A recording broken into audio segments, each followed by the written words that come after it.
నన్ను హాస్పిటల్లో అడ్మిట్ చేయించిన నా కోడల్ని ఇదే హాస్పిటల్లో అడ్మిట్ చేయిస్తానని శపథం తీసుకున్నారు అత్తగారు మీనాక్షి. కోడలు గోపికని ఏ విధంగా పగ తీర్చుకోవాలో అని ఆలోచిస్తున్న ఆమెకు చివరిగా ఒక ఉపాయం తట్టింది.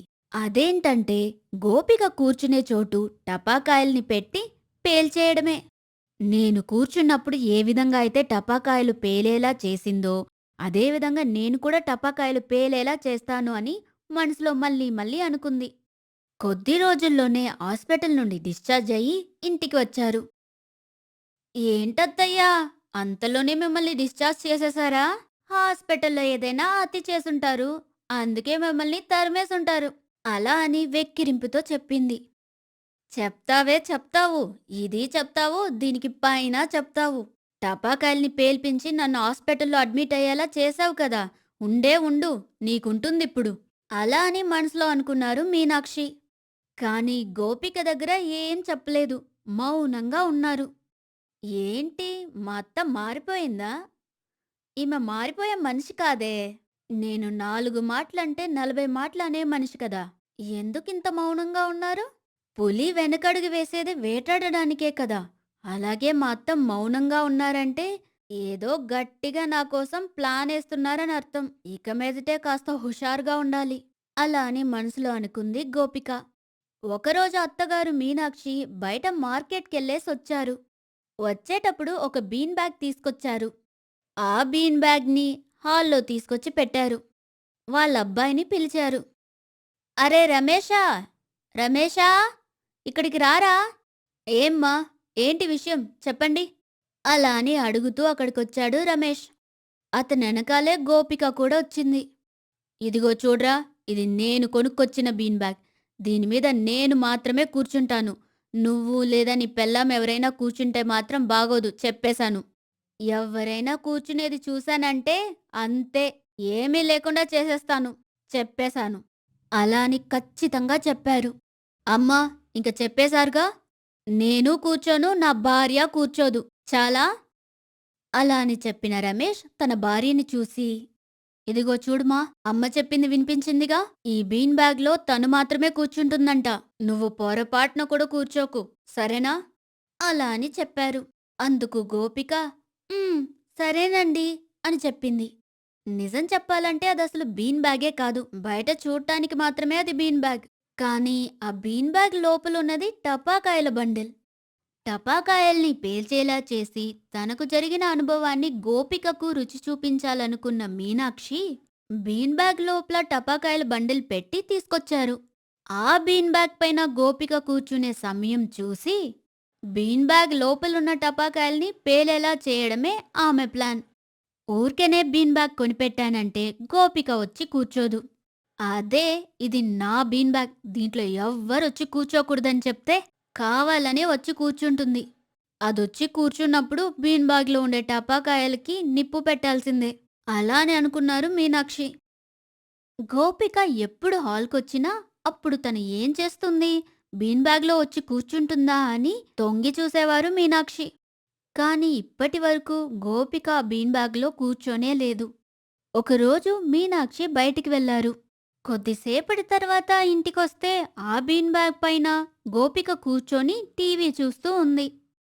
మనం ఇంట్లో లేని సమయం చూసి బీన్ బ్యాగ్‌లో కూర్చుంటుందనుకుంటా. ఛ! జస్ట్ మిస్సు అలా అని మీనాక్షి అనుకుంది. అదే సమయంలో గోపిక, ఛ! బీన్ బ్యాగ్‌లో కూర్చున్నప్పుడే బయటికెళ్ళిన మా అత్త ఇంటికి రావాలా?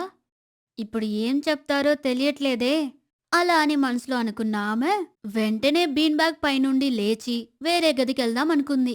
వెంటనే మీనాక్షి, ఏంటే కోడలు పిల్ల, ఆ రోజు నీ ముందు నా కొడుకు ముందు చెప్పానుగా, నేను కొనిపెట్టిన బీన్ బ్యాగ్ పైన ఎవ్వరూ కూర్చోకూడదని. కానీ నేను లేని సమయం చూసి బాగా కూర్చొనున్నావ్ అలా అని కొంచెం కోపంగా అడిగారు. ఆ, బీన్ బ్యాగ్ ఖాళీగా ఉనింది, అందుకే కూర్చొని చూశాను అలా అని చెప్పి అక్కడ్నుంచి గదిలోకి వెళ్ళింది గోపిక. మీనాక్షి అనుకున్నారు, ఓహో! అయితే నేను లేని సమయం చూసి ఇది బీన్ బ్యాగ్ పైన కూర్చుంటుంది. కానీ నేనున్నప్పుడు కూర్చోవట్లేదు. నేను లేని సమయంలో ఇది బీన్ బ్యాగ్ పైన కూర్చుంటే టపాకాయని ఎలా పేల్చేలా చేసేది? అలా అని ఆలోచించింది మీనాక్షి. చివరిగా ఆమెకొక ఐడియా తట్టింది. మరుసటి రోజే అది చేసి చూడాలనుకున్నారు ఆమె. కొడుకు పనికెళ్ళిన కాసేపట్లోనే మీనాక్షి కూడా బయలుదేరి బయటికెళ్ళింది. ఆమె బయటికెళ్ళడం చూసిన గోపిక బీన్ బ్యాగ్ పైనొచ్చి కూర్చొని పుస్తకం చదువుతూ ఉనింది. హమ్మయ్య! మంచి సమయం. మా అత్తగారు ఇంట్లో లేరు. అందుకే బీన్ బ్యాగ్ పైన కూర్చోగలుగుతున్నా. ఈ బీన్ బ్యాగ్ పైన కూర్చుంటే చాలా సుఖంగానే ఉంది. అలా అని మనసులో అనుకుంది గోపిక. అప్పుడు మెల్లగా దొడ్డిదారి నుండి ఇంటి లోపలికొచ్చారు అత్తయ్య మీనాక్షి. మెల్లగా చప్పుడు చేయకుండా లోపలికొచ్చి గోపిక కూర్చొనున్న బీన్ బ్యాగ్ టపాకాయల బండుల్కు నిప్పు పెట్టి మెల్లగా అక్కడ్నుంచి వెళ్ళిపోయారు. బీన్ బ్యాగ్ లోపలున్న టపాకాయల బండల్ డమేలని పేలిన చప్పుడొచ్చింది. గోపిక మొహము ఒళ్ళంతా బొగ్గు మసి అంటుకొనునింది. గాయాలు కూడా అయ్యాయి. దీనికి కారణం తన అత్తమ్మేనని గోపికకి వెంటనే అర్థమైపోయింది. ఛ! ఈ బీన్ బ్యాగ్ లోపలన టపాకాయలునింది. ఇది తెలియకుండా పోయిందే. అయినప్పటికీ మా అత్తమ్మ చాలా కిల్లాడిలా ఉంది. అలా అని అనుకున్న గోపిక, అత్తా! ఓ అత్తో! నా దెబ్బకు ప్రతి దెబ్బ కొడుతున్నారా? ఉండండి. నేను ఆస్పత్రికెళ్ళి సరిచేసుకొనొస్తాను. తర్వాత చూస్తాను మీ సంగతి. అలా అని చెప్పింది. నీకు మాత్రమే టపాకాయలు పేల్చడం వచ్చా? నాకు కూడా వచ్చి ఏమనుకుంటున్నావో? సరే. ఇప్పుడు ఆస్పత్రికి బయలుదేరు గాలిరాని. అలా అని వెక్కిరింపుతో చెప్పింది అత్తయ్య మీనాక్షి. వదలనత్తయ్యా వదలను. అలా అని మనసులో అనుకున్న గోపిక మీనాక్షి అడ్మిట్ అయిన అదే ఆస్పత్రిలో అడ్మిట్ అయ్యింది. ఆ ఆస్పత్రిలో ట్రీట్మెంట్ తీసుకుంటున్నప్పుడు తనని ఇలాంటి స్థితికి తీసుకొచ్చిన అత్తయ్యను వేరే ఏ విధంగా బాధపెట్టాలని ఆలోచిస్తూ ఉన్నది గోపిక. గోపిక హాస్పిటల్లో అడ్మిట్ అయినప్పుడు గోపికని చూడ్డానికొచ్చింది తన స్నేహితురాలు నిత్య. ఏంటే టపాకాయల్ని పేల్చేటప్పుడు కాస్త చూసి పేల్చరాదు? అలా అని చెప్పింది నిత్య. ఏ నిత్య, ఇది నేను టపాకాయలు పేల్చేటప్పుడు జరిగిన సంఘటన కాదే. మా అత్తయ్య నాకు పెట్టిన పేలుడులో చిక్కుకున్నాను. అలా అని చెప్పింది గోపిక. ఏం చెప్తున్నావే? నాకేం అర్థం కావట్లేదు. కొంచెం అర్థమయ్యేటట్టు చెప్తావా అని అడిగింది నిత్య. కొద్ది రోజుల ముందు టపాకాయల్ని పేల్చి ఇదే విధంగా మా అత్తయ్యను ఇదే హాస్పిటల్లో అడ్మిట్ అయ్యేలా చేశాను. దానికి నా పైన పగ తీర్చుకోవడానికే మా అత్తయ్య నేను కూర్చున్న బీన్ బ్యాగులో టపాకాయల్ని పెట్టి పేల్చేసింది. అలా అని చెప్పింది గోపిక.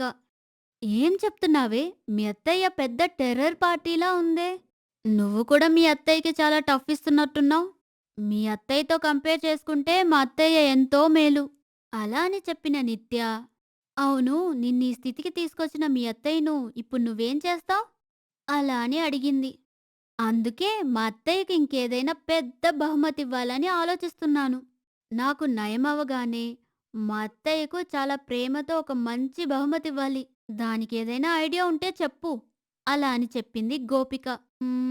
ఉండు, ఆలోచించి చెప్తాను. అలా అని చెప్పిన నిత్య కాస్త ఆలోచించడం ప్రారంభించింది. కొద్దిసేపు ఆలోచించి, ఏ నాకొక మంచి ఐడియా దొరికింది అని చెప్పింది. ఐడియాని చెప్పు. అది మంచి ఐడియానో కాదో నేను చెప్తానని చెప్పింది గోపిక. నిత్య ఆలోచించిన ఐడియా ఏంటి? ఆ ఐడియాని గోపిక అమలు చేసిందా అనేదాన్ని ఈ కథ యొక్క మరో భాగాన్ని చూసి తెలుసుకోండి.